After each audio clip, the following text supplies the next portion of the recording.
It's often claimed that Richard Burton could stand on stage and just read the telephone directory. By the way, I appreciate if you're a certain age, you're thinking, what's a telephone directory? I have 13-year-old sons. It's a big book with a list of telephone numbers in. I know, radical, right? But it's often claimed that Richard Burton could stand on stage and just read the directory and be so compelling the audience would listen in rapt attention.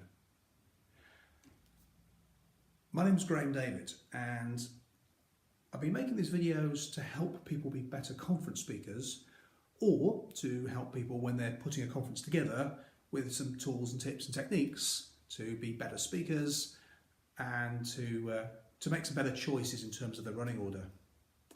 And in this video, which is quite a brief video, I just want to focus on one thing, and that is your speaking voice. Now, there's quite a lot of snobbery about the right accent. And for the record, I don't think it does matter what accent you have. I genuinely don't. So whatever your accent is, that's fine. That's who you are. In fact, one of the worst things you can try and do is to speak in a bit of a posh accent when you get on stage. It just doesn't feel authentic. So the voice you have is fine. The tone of voice you have, your mannerisms in your voice, these are all fine too. But the one thing you've really got to consider, if you just think about your voice, is how well can you use your voice to take the audience with you.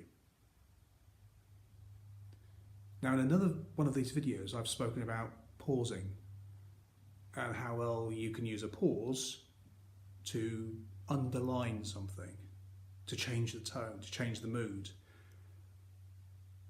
And pausing is absolutely something you should be working to use, but so is voice modulation. So the tone you speak at is fine, but have you ever tried changing your tone to sound a little bit more excited? Have you ever tried changing your tone to sound a little bit more serious? Most of us have a range of different tones, and we use these just naturally in day-to-day life. But for some bizarre reason on stage, many of us edit all that out and start to speak in a really weird, strangulated, posh, awkward version of ourselves. So the knack is to get back to that full range of tone that we usually employ. And we might also think about pace. It'd be very easy if you're trying to get some excitement to really speak very fast because you think that's what you're going to do to take people with you. It'd be very easy to think if you're nervous you've got to slow yourself down a little bit. But in fact, the great thing you can do when you think about pausing and you think about tone and you think about the pace at which you speak is you can change it in an instant. It doesn't matter if you're suddenly going very, very fast to really underline the point you make, or whether you slow it right down. That is the entirety of this video. I've mentioned pause elsewhere. I'll mention it again now. Think about your tone, how you can use it, and think about the pace at which you speak.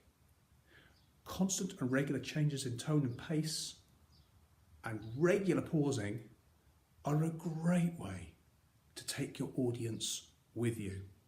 And please always remember, no matter what your accent, no matter how you say words, that's fine. That's all part of you.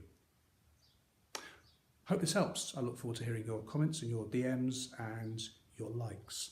See you soon. Thank you.